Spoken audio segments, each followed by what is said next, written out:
这好不好使？那当然好使了，大会员都充了。老板，今天要研发小馆的春季新菜品。这2条是白鱼吧？要不试着酱烧一下？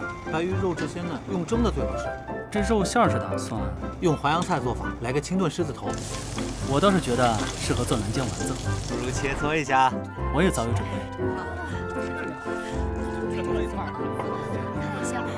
好久不见。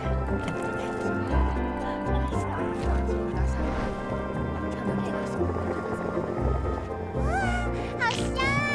马上就出锅了，肉质鲜嫩，香味四溢。我要加3碗米饭。我也有被馋到。